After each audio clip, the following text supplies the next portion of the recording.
Hello everyone, स्वागत है आप सभी का आपके अपने चैनल रिचार्ज क्रिएटिविटी में। और मैं हूँ रिचा। फ्रेंड्स, हम सभी जानते हैं, अभी मैंने जो पिछले दिनों वीडियो जो डाली हैं आपके लिए मनोविज्ञान के सिद्धांतों पर आधारित। और एक तो मनोविज्ञान के कौन कौन से सिद्धांत थे, ये मैंने 120 सिद्धांत आपको बताए थे।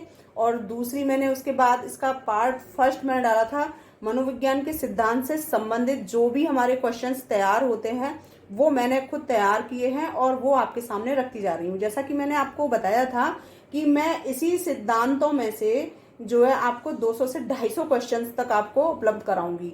तो यहाँ पर मैंने 50-50 के रूप में इनको रखा हुआ है। तो इसके 50 क्वेश्चंस मैं आपको पिछली वीडियो में शेयर कर चुकी हूँ, तो आप जो है उस चीज को देख सकते हो। वैसे मैं दोनों वीडियोस का लिंक डाल दूंगी, मनोविज्ञान के 120 सिद्धांत जो बताए थे उसका भी, और जो मैंने पिछली वीडियो में इसके जो 50 क्वेश्चन जो बताए हैं उनका भी लिंक मैं डाल दूंगी। तो आप उसको भी देखना चाहते हैं तो देख सकते हैं। साथ ही आपसे एक छोटा सा अनुरोध करती हूँ कि अगर पहली बार मेरे चैनल पर आए हैं तो आपसे वीडियो मिस ना हो, इसके लिए आप मेरे चैनल को सब्सक्राइब जरूर कर लें। साथ में बेल आइकॉन का जो बटन है उसको भी प्रेस कर दें, ताकि आपको मेरी हर वीडियो का नोटिफिकेशन आपको समय से मिलता जाए। और साथ ही साथ वीडियो अगर पसंद आती है तो प्लीज इसे लाइक करना बिल्कुल भी ना भूलें और शेयर कर दें वहां जहां इसकी आवश्यकता है। तो चलिए अब बिना समय गंवाए हम अपनी वीडियो को स्टार्ट करते हैं। जैसा कि यहाँ पर आप ये देख रहे हैं कि मनोविज्ञान के सिद्धांतों पर आधारित जो मैं प्रश्न उत्तर यहाँ लेकर के आई हूँ उसमें 50 क्वेश्चंस हैं और उसका ये पार्ट 2 है। यहाँ पर हम ये देख रहे हैं। तो चलिए वीडियो को स्टार्ट करते हैं। हम यहाँ ये देखते हैं कि इसमें हमारा भाग 2 है ये, और इसमें पहला क्वेश्चन जो हमारा आता है वो आता है, निशक्त बालकों की शिक्षा के लिए प्रावधान किया जा सकता है। अब आपको मैं पिछली वीडियो में मैंने बताया था और इस वीडियो में मैं फिर से बता रही हूँ, और हर वीडियो में मेरा यही तरीका रहेगा ताकि आपको आसानी से समझ में आ सके।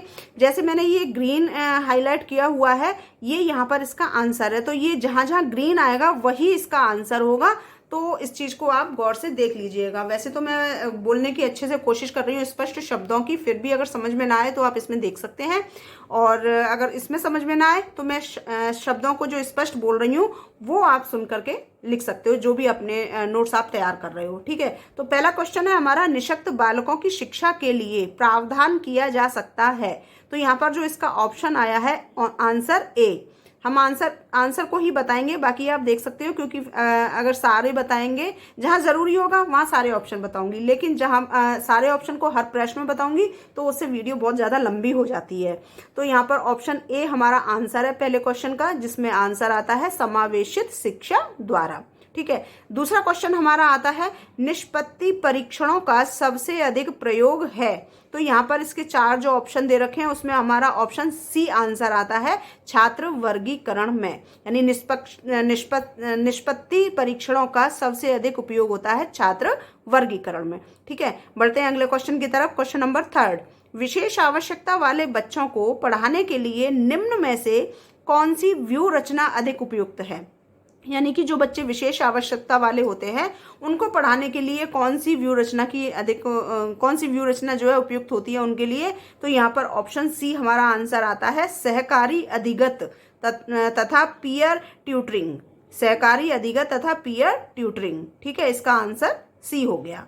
क्वेश्चन नंबर 4, विशेष रूप से जरूरतमंद बच्चों की शिक्षा का प्रबंध होना चाहिए। तो यहाँ पर ऑप्शन ए हमारा आंसर आता है, दूसरे सामान्य बच्चों के साथ। यानी विशेष रूप से जरूरतमंद जो बच्चे होते हैं उनकी शिक्षा का जो प्रबंध होना चाहिए वो भी दूसरे जो सामान्य बच्चे होते हैं उनके साथ ही होना चाहिए। तो यहाँ पर ऑप्शन ए हमारा आंसर आता है, दूसरे सामान्य बच्चों के साथ। बढ़ते हैं अगले क्वेश्चन की तरफ। क्वेश्चन नंबर 5, प्रतिभाशाली बच्चों के लिए आवश्यक है। ऑप्शन ए इसका आंसर है, उन्हें विशिष्ट योग्यता हेतु विशेष अवसर दिए जाएं। जो प्रतिभाशाली बच्चे होते हैं उनके लिए जो आवश्यक होता है कि उन्हें विशिष्ट योग्यता के लिए विशेष अवसर प्रदान किए जाएं ताकि वो और भी ज्यादा निखर के आ सके। तो इसका ऑप्शन ए हमारा आंसर है। क्वेश्चन नंबर 6 की तरफ देखते हैं हम। शिक्षा मनोविज्ञान में जिन बालकों के व्यवहार का अध्ययन किया जाता है वह है, अब यहाँ पर 4 ऑप्शन दे रखे हैं तो उसमें उपरोक्त सभी। अब यहाँ पर उपरोक्त सभी आ गया तो मैं यहाँ पर आपको बाकी की जो 3 हमारे ऑप्शन है उनको भी बोल करके बताती हूँ। जैसे पहला आता है समस्यात्मक बालक, बी आता है कम गति से सीखने वाले बालक, और सी आता है मंदबुद्धि बालक। तो इसमें ये तीनों आएंगे। जैसे कि शिक्षा मनोविज्ञान में जिन बालकों के व्यवहार का अध्ययन किया जाता है, यानी कि जो हमारा शिक्षा मनोविज्ञान विषय होता है उसके अंदर कैसे बालकों का व्यवहार अध्ययन किया जाता है, तो उसमें समस्यात्मक बालक भी आते हैं, कम गति से सीखने वाले बालक भी आते हैं और मंदबुद्धि बालक भी आते हैं। यानी हर तरह के बालक उसके अंतर्गत ऐसे आते हैं जो कि हमारे लिए प्रॉब्लम क्रिएट कर सकते हैं, वो किसी भी रूप से हो सकती है। तो यहाँ पर जो है उनका व्यवहार अध्ययन किया जाता है, तो वो आता है यहाँ पर उपरोक्त सभी। ठीक है, आते तो इसमें बहुत सारे बालक हैं, लेकिन जब ऑप्शन हमारे पास 3 दे रखे हैं तो यहाँ पर इन तीनों को ही इसमें हम रखेंगे, तो यहाँ पर उपरोक्त सभी आएगा। क्वेश्चन नंबर 7 हम देखते हैं। रेखा हर पाठ को बहुत जल्दी ही सीख लेती है, जबकि हेमा उसे सीखने में ज्यादा समय लेती है, किस सिद्धांत को दर्शाता है? ये एक लाइन यहाँ पर रखी गई है एक उदाहरण के आधार से, और इसमें ये बताया है कि इसके जो लाइन रखी गई है इसमें कौन सा सिद्धांत आपको दिखाई देता है, यानी क्या कौन सा सिद्धांत दर्शाता है। जैसे कि रेखा हर पाठ को बहुत जल्दी से सीख लेती है, कोई भी हो सकता है, वो क्लास के अंदर कोई भी बच्चा हो सकता है। यहाँ पर नाम रख दिया है कि कोई भी बच्चा वो हो सकता है कि रेखा हर पाठ को बहुत जल्दी ही सीख लेती है, जबकि हेमा उसे सीखने में ज्यादा समय लेती है। तो ये किस सिद्धांत को दर्शाता है? तो ये है व्यक्तिगत विभिन्नता। बिल्कुल सही बात है, क्योंकि हर व्यक्ति का, हर बालक का अपना अपना एक व्यवहार अलग होता है, तो वो उसकी व्यक्तिगत विभिन्नता होती है। तो इसलिए यहाँ पर कोई जल्दी सीख रहा है, कोई जल्दी बहुत तेज सीख रहा है, कोई मध्यम आधार से सीख रहा है। तो यहाँ पर उसी चीज को रखा गया है। ऑप्शन ए हमारा आंसर आता है, व्यक्तिगत विभिन्नता। क्वेश्चन नंबर 8, पृथक कक्षाओं एवं संवर्धन कार्यक्रमों का प्रयोग शिक्षा के लिए किया जाता है। तो यहाँ पर जो है आंसर आएगा हमारा ऑप्शन ए, प्रतिभाशाली बालकों के लिए। जैसे कि पृथक कक्षाओं एवं संवर्धन कार्यक्रमों का जो प्रयोग किया जाता है, प्रयोग शिक्षा के लिए जो किया जाता है, वो प्रतिभाशाली बालकों के लिए किया जाता है, जिसमें सभी तरह के बालक उसमें समाहित हो जाते हैं, जिनमें प्रतिभाएं झलकती हैं। तो वो इस तरह के बच्चों के लिए प्रयोग जो है वो शिक्षा के लिए किए जाते हैं। फिर क्वेश्चन नंबर 9 आता है हमारा, व्यक्तिगत विभिन्नता के आधार पर पार्कहर्स्ट ने बालकों के लिए शिक्षा पद्धति दी है। अब यहाँ पर व्यक्तिगत विभिन्नता के जो आधार पर पार्कहर्स्ट जो हम एक वैज्ञानिक हैं, उन्होंने जो है बालकों के लिए जो शिक्षा पद्धति बताई है वो उन्होंने दी है डाल्टन प्लांक। ऑप्शन ए हमारा आंसर आता है इसमें, डाल्टन प्लांक। तो ये हमारा क्वेश्चन नंबर 9 का ए ऑप्शन हो गया। क्वेश्चन नंबर 10 हम देखते हैं। क्वेश्चन नंबर 10 में यहाँ देखते हैं कि मानसिक रोगों का मनोवैज्ञानिक कारक है। मानसिक रोगों का मनोवैज्ञानिक कारक है, तो आंसर यहाँ पर आता है उपयुक्त सभी। अब उपयुक्त सभी इसके अंदर आ गया है, तो यानी कि ये चारों ऑप्शन हमारे कौन कौन से आते हैं। मानसिक रोगों में जो मनोवैज्ञानिक कारक माना जाता है वो सामाजिक तनाव भी माना जाता है, दूषित समाज भी माना जाता है, और प्रजातीय भेदभाव भी माना जाता है। तो इसके अंदर ये तीनों हमारे पॉइंट्स आएंगे। तो यहाँ पर ऑप्शन डी हमारा आंसर हो गया, उपयुक्त सभी। बढ़ते हैं अगले क्वेश्चन की तरफ। क्वेश्चन नंबर 11, निम्नलिखित में से कौन सी रक्षात्मक प्रक्रिया नहीं है? निम्नलिखित में से जो यहाँ दे रखे हैं इनमें से कौन सी रक्षात्मक प्रक्रिया नहीं है? तो इसका आंसर आता है ऑप्शन ए, सहचार्यता। ठीक है। क्वेश्चन नंबर 12, किशोरों की मानसिक अवस्था से शैक्षिक संस्थानों में क्या निदान कर सकते हैं? तो यहाँ पर उपरोक्त सभी। अब ये उपरोक्त सभी आ गया, तो बाकी के तीनों हमारे इसके अंदर आएंगे। जैसे कि किशोरों की मानसिक अवस्था से जो शैक्षिक संस्थानों में क्या निदान कर सकते हैं? स्वस्थप्रद वातावरण प्रदान करके, प्रतिभाशाली शिक्षण वातावरण प्रदान करके, आवश्यकता आधारित पाठ्यक्रम प्रदान करके। तो इसमें ये तीनों चीजें इससे संबंधित हो गई। शैक्षिक संस्थानों में जो हम किस चीज का निदान करने जाते हैं और किस तरीके से कर सकते हैं। यहाँ पर मानसिक अवस्था में कोई भी प्रॉब्लम हो सकती है, उसको हम बेहतर बना सकते हैं इन तीनों चीजों को करके। तो यहाँ पर आंसर आ जाएगा डी, उपरोक्त सभी। क्वेश्चन नंबर 13, अपने मानसिक स्वास्थ्य को ठीक रखने हेतु शिक्षक का क्या दायित्व है? अपने मानसिक स्वास्थ्य को ठीक रखने हेतु शिक्षक का क्या दायित्व है? तो यहाँ पर जो आता है, अब ये केवल शिक्षक के प्रति ही बात रखी गई है कि उसका खुद का, शिक्षक का जो मानसिक स्वास्थ्य है उसको कैसे सही रख सकता है, तो उसके लिए क्या दायित्व एक शिक्षक के लिए सबसे ज्यादा जरूरत है। तो उसमें यहाँ पर जो आंसर दे रखा है ऑप्शन बी, व्यवसाय के प्रति वफादारी। अब यहाँ पर बहुत सारी चीज होती है, आपने देखा भी होगा कि बहुत से अक्सर ही हम ये चीज देख सकते हैं, हमारे बीच में भी ऐसे शिक्षक मौजूद होते हैं कि जहां पर जो है वो केवल अपना एक तारीख को देखते हैं कि कब हमें पेमेंट मिलेगा, बाकी का क्या कार्य करना है, कैसे कार्य करना है, ईमानदारी रखनी है कि नहीं, बच्चे को पढ़ाना है तो वो ईमानदारी से पढ़ाना है कि नहीं, वो किसी भी चीज के अपने दायित्व के प्रति जो है बिल्कुल भी सिंसियर नहीं होते हैं, वफादार नहीं होते हैं। तो वहां पर जो है ये एक बहुत बड़ी कमी होती है, उन्हें कोई लेना देना नहीं होता कि बच्चे का विकास हो रहा है अथवा नहीं हो रहा है। तो यहाँ पर एक मानसिक स्वास्थ्य को शिक्षक के लिए ही बताया है रखने हेतु शिक्षक का क्या दायित्व है। तो आंसर आता है ऑप्शन बी, व्यवसाय के प्रति वफादारी।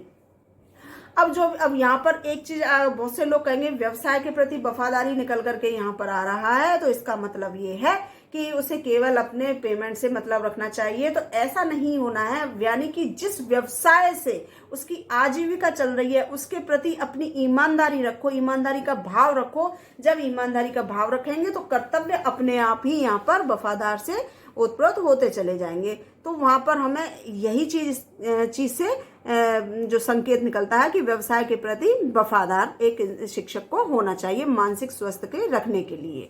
फिर आता है क्वेश्चन नंबर 14, व्यक्तिगत निर्देशन में कौन सा बिंदु नहीं सम्मिलित होता है। यहाँ पर नहीं आया है, इस चीज को देखना होगा कि व्यक्तिगत निर्देशन में कौन सा बिंदु नहीं सम्मिलित होता है। मैंने आपको जो ट्रिक बताई थी एक बार वीडियो में कि वहां पर हमारे कैसे हम ऑब्जेक्टिव्स को सॉल्व कर सकते हैं, तो उस चीज को आप उस वीडियो को भी आप देख सकते हैं। तो वहां किस तरीके से हमें कैसे कौन सा ऑब्जेक्टिव सॉल्व करना है, तो इसमें ये भी मैंने एक बताया था उसमें कि जहां नहीं आ जाता है तो हमें क्या करना चाहिए।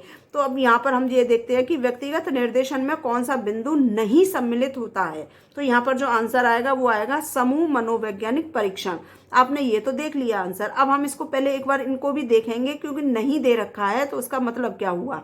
तो यहाँ पर विशेष मानसिक क्षमताएं व्यक्तिगत निर्देशन में आता है ये, तो व्यक्तिगत निर्देशन में विशेष मानसिक क्षमताएं, दूसरा आता है अभिक्षमता एवं अभिवृत्ति, और तीसरा आता है व्यक्तिगत विशेषताएं। तो यहाँ पर ये जो है हम देखते हैं इस चीज को। तो अब इन सब चीजों को अलग हटा करके देखते हैं। तो जो नहीं सम्मिलित होता है तो वो ये आता है हमारा कि समूह मनोवैज्ञानिक परीक्षण। यहाँ पर व्यक्तिगत दे रखा है तो यहाँ पर समूह का तो कोई मतलब हो ही नहीं सकता। ठीक है, क्वेश्चन नंबर 15, प्रतिरक्षा प्रतिक्रिया है। तो यहाँ पर जो आंसर हमारा आएगा वो आएगा ऑप्शन डी, राइट है हमारा। व्यक्तित्व का रक्षा कवच, व्यक्तित्व का जो रक्षा कवच है वो है प्रतिरक्षा प्रतिक्रिया। ठीक है, क्वेश्चन हमारा ये 15 का आंसर जो आया वो ऑप्शन डी आया। बढ़ते हैं अगले क्वेश्चन की तरफ। क्वेश्चन नंबर 16 है यहाँ पर, समायोजन की समस्या के कारक हैं। समायोजन की जो समस्या है उसके कौन कौन से कारक हैं। तो यहाँ पर उपरोक्त डी जो है हमारा आंसर आता है। तो उसमें हमारा ऑप्शन ए तनाव भी आता है, बी दुश्चिंतता भी आता है, सी कुंठा भी आती है। तो फिर यहाँ पर जो है हमने ये देखा कि आंसर इसका जो होता है वो ऑप्शन डी राइट है। क्वेश्चन नंबर 17, आत्म संप्रेषण को कहते हैं, आत्म संप्रेषण को कहते हैं ऑप्शन सी आंसर अंतः वैयक्तिक संप्रेषण। ठीक है, क्वेश्चन नंबर 18, कौन सा संतुलित समायोजन का क्षेत्र नहीं है। कौन सा संतुलित समायोजन का क्षेत्र नहीं है। तो इसमें जो आंसर आता है वो आता है हमारा अवधान की मांग। अवधान की जो मांग का जो तात्पर्य है, अर्थ है इसका कि जैसे किसी भी वस्तु अथवा विचार आदि पर जो चेतना को जो केंद्रित करने की जो मानसिक क्रिया होती है उसको कहा जाता है अवधान। यानी कि किसी भी कोई भी वस्तु हो सकती है या कोई भी विचार हो सकता है, उस पर जो चेतना यानी हमारी जो एक याद होती है ना, ध्यान, चेतना को जो केंद्रित करने की जो मानसिक एक प्रक्रिया होती है उसको कहा जाता है अवधान। ठीक है, तो यहाँ पर ये ऑप्शन सी हमारा आंसर आ जाता है। बढ़ते हैं अगले क्वेश्चन की तरफ। क्वेश्चन नंबर 19, मानसिक आरोग्यता के विज्ञान को आरंभ करने का श्रेय दिया जाता है। तो यहाँ पर ऑप्शन डी हमारा आंसर आता है C.W. Beers, C.W. बियर्स। ठीक है, क्वेश्चन नंबर 20, जब किसी व्यक्ति के समक्ष दो धनात्मक लक्ष्य उपलब्ध हों परंतु वह दोनों को प्राप्त करने की स्थिति में नहीं है तो उसे द्वंद्व को कहा जाता है या उस द्वंद्व को कहते हैं। यहाँ पर आता है ऑप्शन ए, ग्राह ग्रह द्वंद्व, ग्राह ग्रह द्वंद्व। ठीक है, अगला क्वेश्चन आता है क्वेश्चन नंबर 21, बालक का मानसिक स्वास्थ्य निर्भर करता है। आंसर जो आता है यहाँ पर डी, उपरोक्त सभी पर। तो जिसमें पहला आता है जो बालक का मानसिक स्वास्थ्य जो निर्भर करता है वो परिवार पर भी करता है, वो विद्यालय पर भी करता है, वो समुदाय पर भी करता है। तो यहाँ पर ये सारे आ जाएंगे, तो आंसर हमारा आएगा ऑप्शन डी। ठीक है, बढ़ते हैं अगले क्वेश्चन की तरफ। क्वेश्चन नंबर 22, व्यावसायिक निर्देशन में बल देना चाहिए। व्यावसायिक निर्देशन में बल देना चाहिए, तो इसका आंसर जो आता है ऑप्शन डी, सेवार्थी को उचित वृत्ति चयन में सहायता करने पर। सेवार्थी को उचित वृत्ति चयन में सहायता करने पर, इसका आंसर है ऑप्शन डी। क्वेश्चन नंबर 23, बालक के मानसिक स्वास्थ्य पर बाधा डालने वाला तत्व है। जो बालक का मानसिक स्वास्थ्य होता है उस पर जो बाधा डालता है वो वाला तत्व होता है पारिवारिक संघर्ष। जब परिवार में झगड़े होते हैं, संघर्ष होते हैं आपस में, तो वो एक मानसिक स्वास्थ्य पर, बालक के मानसिक स्वास्थ्य पर बाधा डालने वाला तत्व कहलाता है। तो आंसर आ गया ऑप्शन ए। ठीक है, क्वेश्चन नंबर 24, अध्यापकों और विद्यालयों के द्वारा किशोरों के लिए नहीं किया जाना चाहिए। अध्यापकों और विद्यालयों के दोनों के द्वारा किशोरों के लिए क्या नहीं किया जाना चाहिए? तो यहाँ पर आ रहा है हमारा आंसर ऑप्शन डी, किशोर मनोविज्ञान की अवहेलना करना। जो बालकों के लिए मनोविज्ञान रखा गया है और उसमें भी किशोर मनोविज्ञान, तो उसकी अवहेलना करना बिल्कुल नहीं करनी चाहिए, उसकी अवहेलना। ठीक है, अब आते हैं क्वेश्चन नंबर 25, मानसिक विकास के पक्ष हैं। उपरोक्त सभी आंसर आता है, तो उसमें मानसिक विकास के जो पक्ष हैं वो है निरीक्षण भी करना, चिंतन भी करना और ध्यान भी करना। जब ये तीनों हमारे पॉइंट आ गए तो यहाँ पर उपरोक्त सभी हमारा आंसर आता है। बढ़ते हैं अगले क्वेश्चन की तरफ। क्वेश्चन नंबर 26, श्रेष्ठता प्राप्ति समायोजन का आधार है। श्रेष्ठता प्राप्ति समायोजन का आधार है, यह किसने कहा है या किसके अनुसार है? तो यहाँ पर आंसर आता है option B, Adler. Option B हमारा आंसर है, और जिसमें लिखा हुआ है एडलर। ठीक है, एडलर। क्वेश्चन नंबर 27, आत्मसम्मान की रक्षा के लिए व्यक्ति महसूस करता है। जब व्यक्ति अपने आत्मसम्मान की रक्षा करता है तो उसके लिए क्या महसूस करता है? तो वो चिंता महसूस करता है कि मुझे कैसे अपने आत्मसम्मान की रक्षा करनी चाहिए। ठीक है, तो अब ये हमारा हो गया ऑप्शन डी, आंसर 27 में। बढ़ते हैं अगले क्वेश्चन की तरफ। क्वेश्चन नंबर 28, एक बालक अध्यापक द्वारा डांट पड़ने पर घर आकर अपने छोटे भाई को पीटता है, यह क्या है?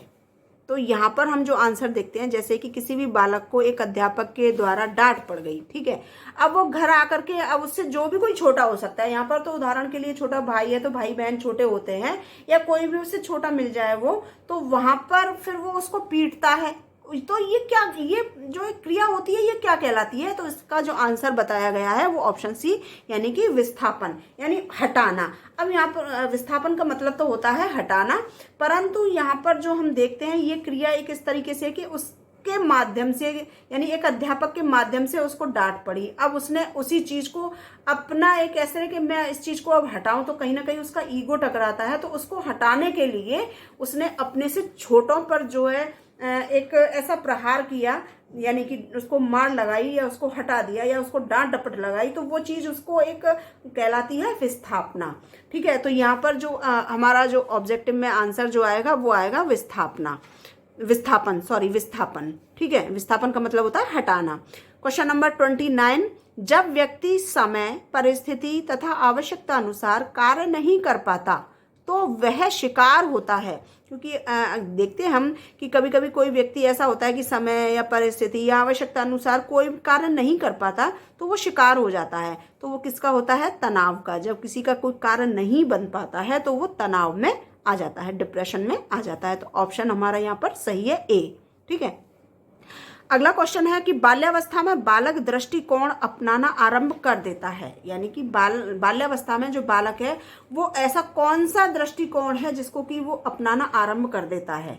तो यहाँ पर हम देखते हैं ऑप्शन सी, यथार्थवादी दृष्टिकोण। क्योंकि बालक हर चीज को यथार्थवादी, जो सत्य है, और यथार्थ कौन सा है? जो उसको दिखाई दे रहा होता है, यथार्थ उसी को कहा जाता है। यथार्थ मीन्स होता है सत्य, और सत्य वो होता है जो उसको दिखाई दे रहा होता है। तो यहाँ पर जो बाल्यावस्था में बताई बताई गई है कि जो बाल्यावस्था में बालक का जो दृष्टिकोण होता है ना, तो वो केवल एक ही चीज को अपनाता है, अपना एक ही दृष्टिकोण को अपनाता है, और वो होता है उसका यथार्थवादी दृष्टिकोण। क्वेश्चन नंबर हमारा आता है 31। किशोरावस्था में बालक में अपराध प्रवृत्ति के जन्म के कारण है। अब यहाँ पर ऑप्शन डी हमारा आंसर आता है उपरोक्त सभी। वो कौन कौन से होते हैं? निराशा भी होती है, नए अनुभवों की भी इच्छा होती है, असफलता भी होती है। ये सारी चीजें उसके अंदर, ये सारी प्रवृत्तियां जो है जन्म ले लेती हैं। तो इसमें यहाँ पर आंसर आ जाएगा उपरोक्त सभी। Question number 32। किशोरावस्था की प्रमुख विशेषता नहीं है। अब यहाँ पर फिर से नहीं आ गया, तो किशोरावस्था की जो प्रमुख विशेषता नहीं है, यानी कि बाकी की ये तीनों हो सकती हैं लेकिन ये नहीं है, यानी कि संचय की प्रवृत्ति, किसी भी चीज को जोड़ना है, संचय करना की प्रवृत्ति उसके अंदर नहीं होती है किशोरावस्था में। तो अगला क्वेश्चन आता है इसमें 33। बालकों के विकास की किस अवस्था को सबसे कठिन काल के रूप में माना जाता है? ये तो हमारा अक्सर आता है और बहुत ही इम्पोर्टेंट क्वेश्चन होता है कि बालकों के विकास की किस अवस्था को सबसे कठिन काल कहा जाता है या किस कठिन काल के रूप में माना जाता है। तो वो हमारा आता है यहाँ पर किशोरावस्था। ठीक है, तो आंसर आ जाएगा हमारा 33 का डी ऑप्शन, किशोरावस्था। अगला क्वेश्चन देखते हैं, क्वेश्चन नंबर 34। निम्नलिखित अवस्था में प्राय बालकों का आकर्षण समलिंगी के प्रति होता है। तो वो कौन सी अवस्था है? वो होती है किशोरावस्था। यानी कि किशोरावस्था में जो है प्राय बालक का आकर्षण जो होता है वो अपने ही साथ के जो होते हैं सहपाठी, चाहे अगर लड़की है तो लड़की के प्रति और लड़का है तो लड़के के ही प्रति। इस तरीके से यहाँ पर विपरीत लिंग नहीं होती है, वो समलिंगी के प्रति ही होता है ये आकर्षण। तो वो होता है, वो उम्र होती है किशोरावस्था। ठीक है, अगला क्वेश्चन हम देखते हैं 35। किशोरावस्था अपराध प्रवृत्ति के विकास का नाजुक समय है। किशोरावस्था अपराध प्रवृत्ति के विकास का नाजुक समय है। यह कथन दिया है यहाँ पर बेलेंटाइन का। यह कथन जो है वो बेलेंटाइन का है, तो ऑप्शन सी इसका आंसर आता है। Question number 36। व्यवहार के अर्जन में क्रमशः प्रगति की प्रक्रिया को सीखना कहते हैं। व्यवहार के अर्जन में क्रमशः प्रगति की प्रक्रिया को सीखना कहते हैं। यह कथन दिया है स्किनर ने। आंसर है इसका ए, स्किनर।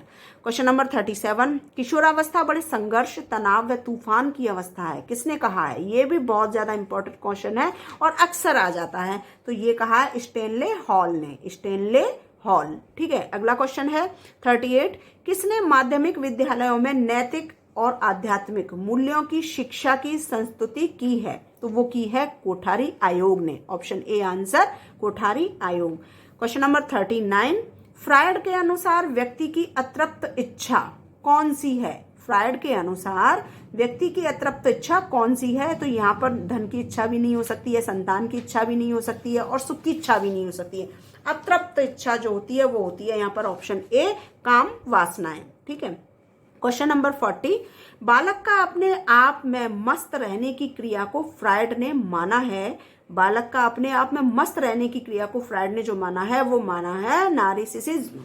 ठीक है, ये नार्सिसिज्म क्या होता है मैं आपको बता दूं। इसको नार्सिसिज्म भी के नाम से भी जाना जाता है। और जैसे कि कभी कभी ऐसा होता है कि उस समय दिक्कत बन जाती है जब लोग आत्म केंद्रित होने लगते हैं, यानी खुद के लिए सोचने लगते हैं, तब एक समस्या बन जाती है, एक दिक्कत आ जाती है। और वहां पर जो है दूसरों की भावनाओं के प्रति और असंवेदनशील होते हुए, दूसरों के भावनाओं के प्रति असंवेदनशील जब हो जाते हैं तो अपनी ज्यादा से ज्यादा तारीफ और स्वीकार्यता, इसी तरह से इसका एक लक्षण है। मैं आपको एक उदाहरण के तौर पे बताती हूँ। जैसे कि कोई व्यक्ति अगर किसी के लिए करता है तो और उसको अगर सहानुभूति नहीं मिलती है तो वहां पर वो चाहता है कि मैं इसके लिए कर रहा हूं तो ये मेरी तारीफ करें, मैंने ऐसा किया है इसकी ये तारीफ करें। और अगर तारीफ नहीं मिलती और तो वहां पर उसकी जो भावनाएं होती है ना उसको ठेस लगती है। तो इसको यह एक लक्षण है, यही इसी को नर्सिसिज्म के माना जाता है और यही एक लक्षण है उसका। और यदि किसी नर्सिसिस्ट व्यक्ति पर लोग उसके हिसाब से अगर ध्यान नहीं देते ना तो वह ड्रग का शिकार भी बन जाता है। कभी कभी ऐसे भी लक्षण उसमें दिखाई देते हैं कि जो व्यक्ति अपने लिए चाहता है कि मैंने इसके लिए ऐसा काम किया, इसको एक सहानुभूतिपूर्ण मुझे एक शब्द बोलना था ऐसे बहुत ज्यादा उनके इमोशंस होते हैं कि एक शब्द तो बोल सकते थे हमारे लिए, ऐसा कर सकते, तो वो ज्यादा फील करना यही शब्द हो जाता है। तो उसी को कहा जाता है नर्सिसिज्म है, और उसको नार्सिसिज्म के नाम से भी जाना जाता है। तो यही चीज जो होती है कभी कभी व्यक्ति को ज्यादा अतिरिक्त हो जाती है, तो वहां पर वो एक इसका ड्रग का शिकार भी हो जाता है वो, तो इसको कहा जाता है नार्सिसिज्म। ठीक है, अगला क्वेश्चन हम इसमें यहाँ पर ये देखते हैं कि अतार्किक चिंतन की अवस्था है, अतार्किक चिंतन की अवस्था है वो जो दी गई है, वो यहाँ पर ऑप्शन ए आंसर दिया गया है, वो है 2 से 7 वर्ष, 2 से 7 वर्ष। बढ़ते हैं अगले क्वेश्चन की तरफ। क्वेश्चन नंबर 42, पियाजे के अनुसार मानसिक संरचना की व्यवहारगत समानांतर प्रक्रिया जीव विज्ञान में कहलाती है। पियाजे के अनुसार जो कहा है कि मानसिक संरचना की व्यवहारगत समानांतर प्रक्रिया जीव विज्ञान में क्या कहलाती है, वो कहलाती है ऑप्शन डी स्कीमा। आंसर आता है डी स्कीमा। ठीक है, क्वेश्चन नंबर 43, किस अवस्था में विचारों में परिपक्वता आ जाती है। व्यक्ति के, बालक के जो विचारों में परिपक्वता आती है तो वो अवस्था कहलाती है किशोरावस्था।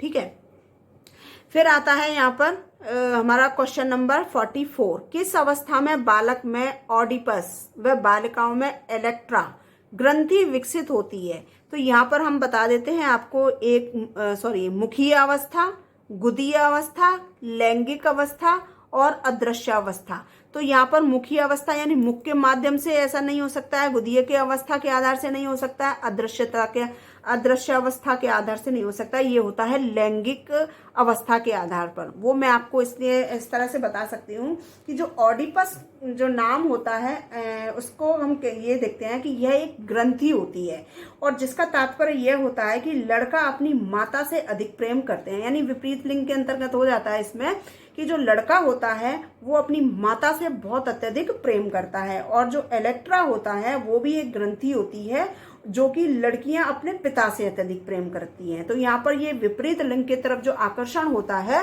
यानी कि लड़की का अपने पिता की तरफ और पिता का लड़की की तरफ, और जो लड़का है उसका अपनी माँ की तरफ और माँ का अपने बेटे की तरफ। तो इस तरीके से ये विपरीत लिंग का जो एक होता है, तो उस चीज को इसमें यहाँ पर क्लियर किया गया है। ठीक है, अब हम ये देखते हैं क्वेश्चन नंबर 45, एरिक्सन ने मनोसामाजिक विकास की कितनी अवस्थाएं बताई हैं। तो जो एरिक्सन ने बताया मनोसामाजिक विकास की जो अवस्थाएं बताई हैं, वो बताई हैं 8 अवस्थाएं, वो बताई हैं 8 अवस्थाएं। ऑप्शन सी इसका आंसर आता है। अगला क्वेश्चन आता है 46, कोलबर्ग ने नैतिक विकास की कुल कितनी अवस्था बताई हैं। तो यहाँ पर अब नैतिक विकास की जो अवस्थाएं बताई हैं कोलबर्ग ने, वो बताई हैं ऑप्शन सी यानी कि 6। अब आता है 47, विवेक की अवस्था किस स्तर के अंतर्गत आती है, यानी कि विवेक की जो अवस्था होती है वो किस स्तर के अंतर्गत आती है। तो यहाँ पर हम जो इसको देखते हैं तो वो आता है पोस्ट कन्वेशनल। ठीक है, वो इसके अंतर्गत आती है। तो ये हो गया हमारा ऑप्शन सी आंसर। अगला क्वेश्चन आता है हमारा, अगला क्वेश्चन है 48, किशोर अवस्था में सामाजिक विकास पर जिसका प्रभाव नहीं पड़ता। आंसर आता है इसमें ऑप्शन ए रुचियां, यानी कि किशोर अवस्था में सामाजिक विकास पर जिसका प्रभाव नहीं पड़ता वो होती हैं रुचियां। इस अवस्था में जो है सामाजिक विकास का प्रभाव एक जो रुचियां होती हैं वो इस अवस्था में बिल्कुल भी नहीं हो सकता, क्योंकि इस समय किशोर अवस्था में व्यक्ति अपने लिए ही सोचता है, बालक अपने लिए ही सोचता है, उसे दुनिया रंगीन नजर आने लगती है। तो यहाँ पर ऑप्शन ए आंसर आता है रुचियां। क्वेश्चन नंबर 49, मानसिक विकास का संबंध नहीं है। मानसिक विकास का जो संबंध है वो किससे नहीं है, शिक्षार्थी का वजन एवं ऊंचाई से। यानी कि इस चीज में यहाँ पर देखिए तर्क एवं निर्णय भी आता है, क्योंकि ये मानसिक विकास से संबंधित है। स्मृति का विकास भी आता है, ये भी मानसिक रूप से संबंधित है। अवबोध की क्षमता है, वो भी मानसिक विकास से संबंधित है। नहीं है तो वो शिक्षार्थी का वजन और ऊंचाई कितनी है उससे मानसिक विकास का कोई भी दूर दूर तक संबंध नहीं है। और अंत में जो हमारा क्वेश्चन आता है 50, वो आता है किशोरावस्था शैशवावस्था की पुनरावृत्ति है। ये किसने कहा है? किशोरावस्था जो है वो शैशवावस्था की पुनरावृत्ति है। ये किसने कहा है? ये इंपॉर्टेंट क्वेश्चन है हमारे लिए। तो ये कहा है जोन्स ने। ये आंसर है हमारा ऑप्शन बी, जिसमें जोन्स ने कहा है कि किशोरावस्था जो है वो शैशवावस्था की पुनरावृत्ति होती है। ठीक है। तो यहाँ पर ये मैंने आपको 50 क्वेश्चंस कराए हैं और पिछली वीडियो में भी मैंने आपको 50 क्वेश्चन कराए थे। अगली वीडियो में भी मैं आपको 50 क्वेश्चन लेकर के आऊंगी। तो अब तक मैंने आपको पूरे 100 क्वेश्चंस जो है वो बता दिए हैं और आप अपने उम्मीद भी करती हूँ आपने अपने नोट्स जो तैयार कर रहे हो उसमें ये उतार भी लिए होंगे और मैंने समझाने की पूरी कोशिश की है, अच्छे से लैंग्वेज को स्पष्ट बोलने की। अगर फिर भी समझ में नहीं आई तो आपके सामने यहाँ पर लिखा हुआ है, आप इससे भी देख सकते हैं।